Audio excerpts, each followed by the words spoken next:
Hi there, my name's Alex and I run the Autism Acceptance page on Facebook. If you're seeing this on Facebook, you will know that. If you're seeing this on YouTube, I will drop a link in the comments section where you can go along and check it out. I cover a wide range of topics from a neurodiversity standpoint, but a non-woke one. So if that's something you'll be interested in, then yeah, check out the link below. Okay. So, autistic people often defend the right to stim. So I want to talk today about involuntary and voluntary compulsions and voluntary stimming. So autistic people often defend the right to stim. However, what can look like a stim is actually involuntary compulsion. Tourette's can co-occur with autism, and this can be very disabling and block function rather than assist it. Think of tics as a fart and voluntary stims as scratching an itch. A fart is involuntary, although you can suppress it for a while, but if you do, the pressure builds up. The scratch, on the other hand,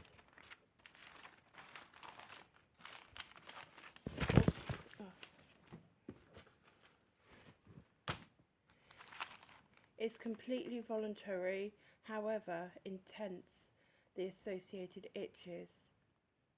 Often a person with tics is oblivious of them or is distracted by them, annoyed or distressed by them.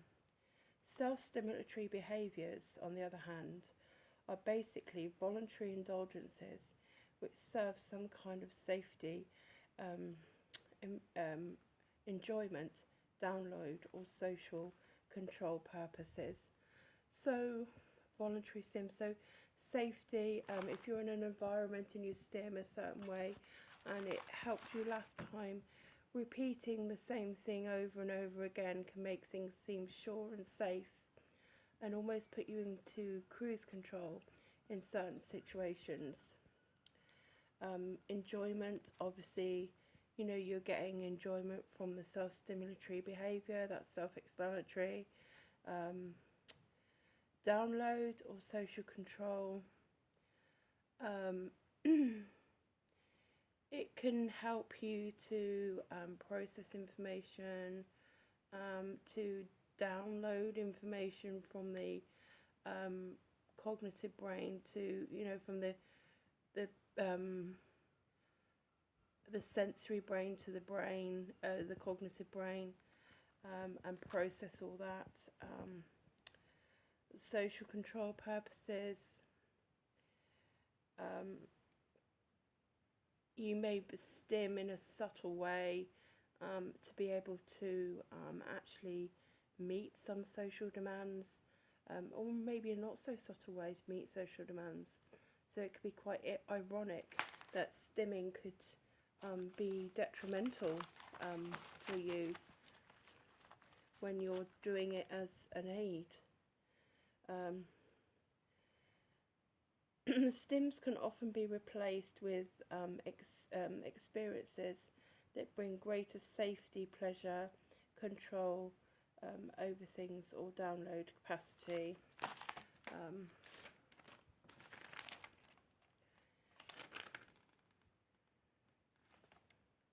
When overloaded, this can often be distracted from and very subtly morphed into something less disruptive.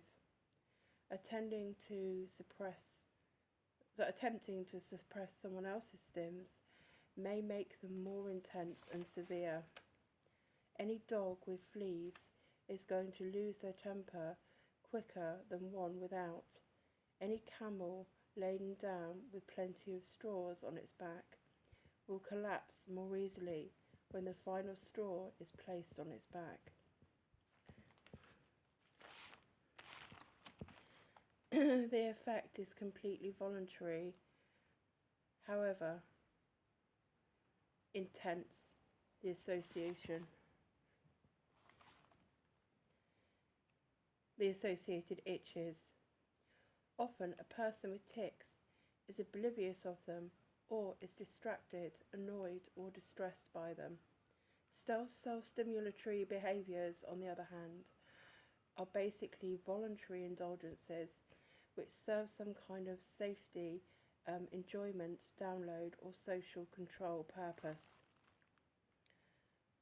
Stims can often be replaced with experiences that bring greater safety, pleasure, control over others or download capacity.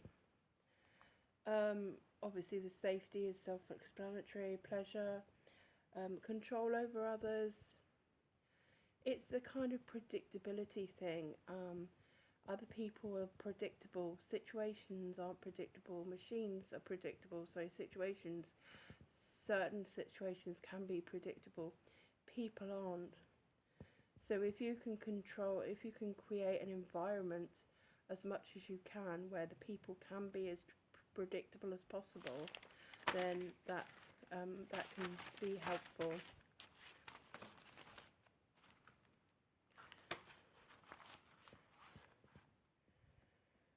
Some people can feel trapped by their tics and stims, and it can be freeing to them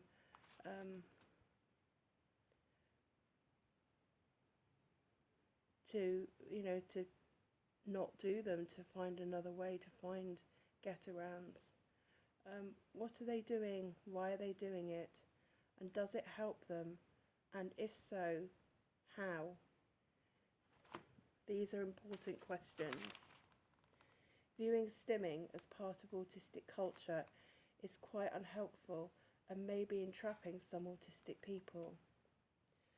I can appreciate autistic pride to a certain extent, but it's like deaf pride or blind pride. I've heard of some people in the deaf, quote-unquote, deaf community who balk at others who decide to have cochlear ear plants.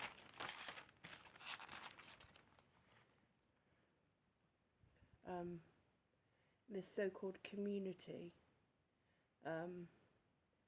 or those in the blind community getting laser eye surgery to help them see. You can be kind to yourself and gentle with your enemy, and to a certain extent, your enemy meaning the autism, the invasive conditioned enemy or conditioned enemy. And to a certain extent, it may serve you to befriend the internal enemy, but thinking it's a wonderful part of you that you need to embrace sets you up for failure in the real world. My page mantra is, you're stronger than your struggles. It's not a good thing that you are struggling. You don't have to kick the crap out of your struggles. You can learn to outfox them. When you fight with aggression, you become the hate you preach against. However, there are other ways to get over obstacles. You don't have to embrace the obstacles. And that's a lot of what autistic culture does. It embraces the obstacles. They are looking for a home. These autistic people, these people that think they have autism, so there's self-diagnosis. Autism is quite a very fickle diagnosis. So where in some ways self-diagnosis may be valid, I think it's too, I think people aren't doing it sensibly. They're too invested in diagnosing themselves with autism when it could be something else. And a misdiagnosis doesn't help anyone.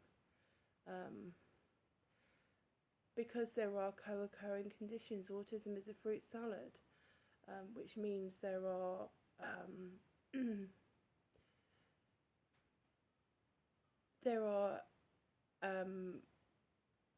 medical conditions, co-occurring conditions, perhaps other neurological conditions.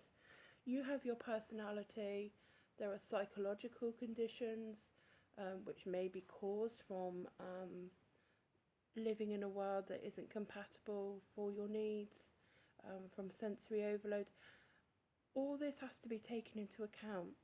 And when you are embracing your autism and saying this is a wonderful thing, and that no, autism with a capital A, autistic people rather than people with autism, and you're policing language and all that, and jumping on the trans bandwagon, and because autistic people are more likely to be trans. It could be down to sensory issues. There's many autistic, some autistic men who may not like chest hair, or because maybe it's tickling, or they're sensitive to it, or some autistic women who really struggle even more so than a lot of people with periods, or find their breasts get in the way, they're jiggling, or any kind of or the social expectations. If you can opt out of that, and find a home, find your people, because we all want to be with people who are like us. We all like people who are like us. That's how marketers get us. They try to find out what we like and become like us. That's why when you look on something on Facebook, or you go on YouTube, or you go on Amazon, you go on another network and you see the thing that you looked on the you go on YouTube, you go on Amazon, and then you go on Facebook and you see a Facebook ad for something you looked at on YouTube. It's all designed to basically to sell to you. It's all one big industry.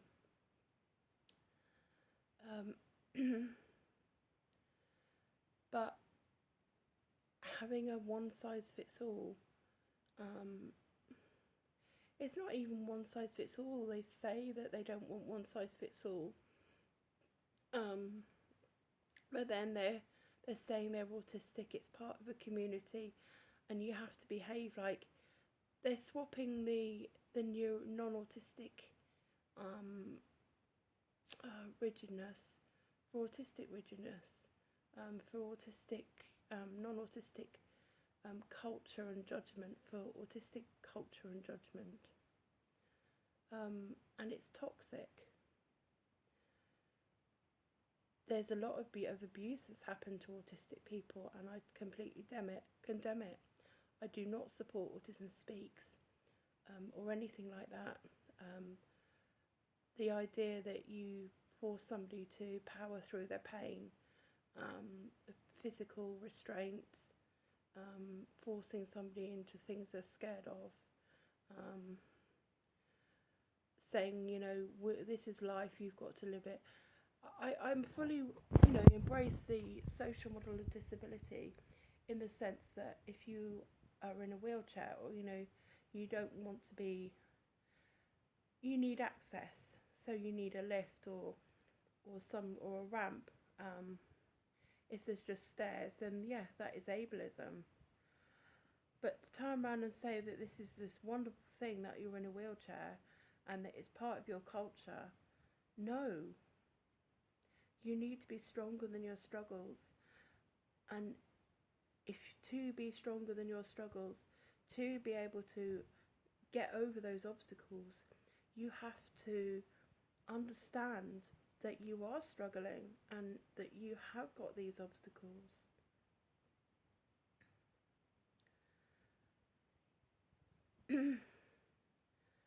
So yeah,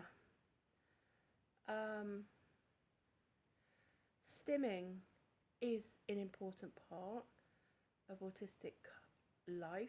It is helpful, but I think we need to break it apart and work out: are you stimming because you need it because it feels good, or is it just a habit? Is it something that you just do because, mindlessly? I've always said to myself, comforts are different. So your kid that's there, like, your 12-year-old, your 16-year-old or whatever, who's carrying around their little bit of material and that's a blanket and they're sucking the thumb or whatever. Fine, because that's a comfort. But there's a difference between a comfort and, a comfort is not a compulsion. I guess, yes, something like sucking your thumb or, having a blanket or something is, I guess you could say it's a stim, but it could be argued that it's just a comfort. But something like that is different to doing a random act and not knowing why you're doing it. Does it give you comfort? Does it help you in some way? Does it help you to navigate something? Does it slow things down when everything's coming at you too fast? What does it do for you? And if you can't answer that question and it appears to be distracting from what you need to do in the world, because we need to live in the world. We all live in the world, and it's a non-autistic world, just like it's a non-disabled world, because the majority rules, and we have to accommodate for disability and all that stuff. But you can't. First of all, you have to say, agree that it's a disability. A lot of people turn around and say that autism isn't a disability, or they'll say that it is a disability, but you will need to embrace it. And it's just part of who you are. Yes, we'll call it a disability, but it's part of who you are, so you just need to accept it. There's nothing you can do, so you just need to accept it. Accept it's part of you. It's not part of you. It's something that is to happen to you. It is not you. It is not your soul. It might not be something that you can get rid of or shake off. Sometimes it is.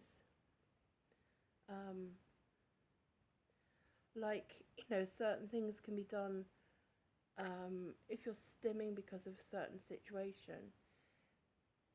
Do you keep stimming or do you change the situation? If you can change the situation so you can free yourself up to be more effective, more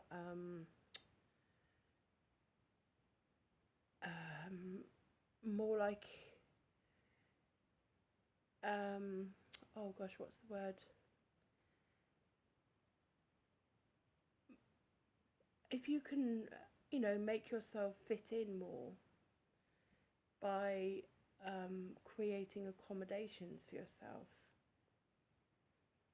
so that you're not in pain. You can do the thing you need to do and you're not in pain. You're not struggling. You have to take it a different approach. You have to do it a different way, but you can do it and you can fit in with the rest of the world or the rest of your environment. You should do that. To turn around and say that I'm autistic, you just need to accommodate me. No, the world does not need to accommodate you. You need to find your own get-arounds. And if someone is severely autistic or severely disabled, I'm not sure I like the term severely autistic, we need to make sure they're not scared, make sure they're not in distress. That is the first thing we need to do. Keep them safe, keep them out of distress. But they live in the world. They need to navigate the world. If, they maybe not worry about so much about them looking quote unquote normal, because they're obviously not going to be like, they're going to stand out, so that's okay. But they need to learn to do things so they're not destroying things, they're not hurting people, they're not hurting themselves, they're not causing a massive distraction. They need to learn to live in the world, but we need to learn how to help them to mitigate so that we keep them out of distress.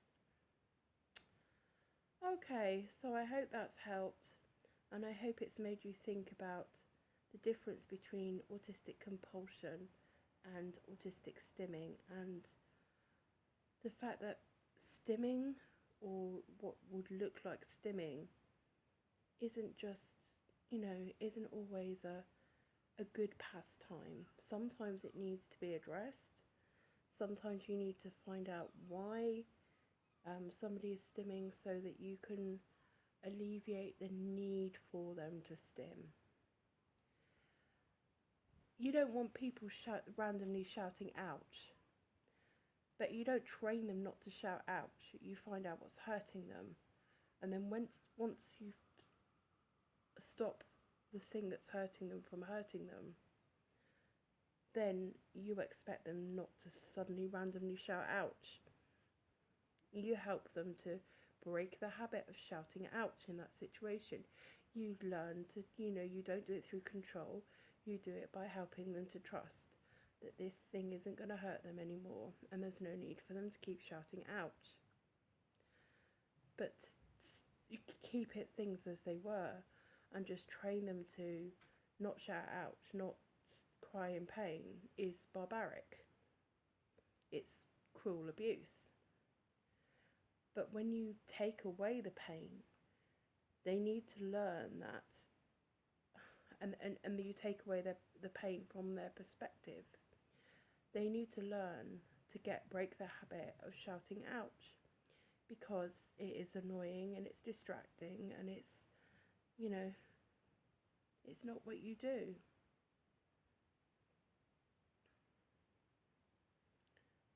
But stims need to be addressed. Sometimes they need to be accepted. Involuntary compulsions need to be worked on. And a lot of autistic people feel trapped by their involuntary compulsions, and they want to work on them, and we need to be helping them to do that, not embracing their autism, not embracing those compulsions and saying that is part of you. No, it's not part of you.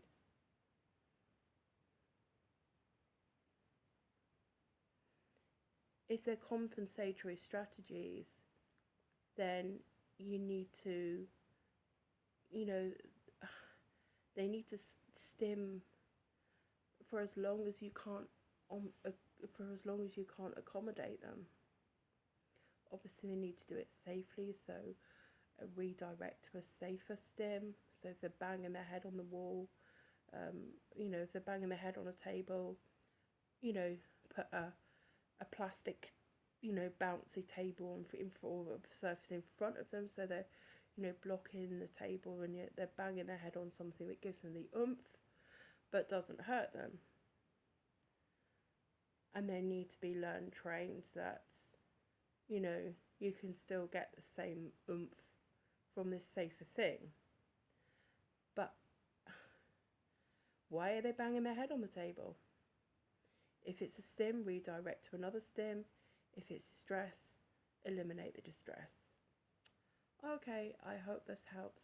Love and peace to you all, and remember, you're stronger than your struggles. Bye for now.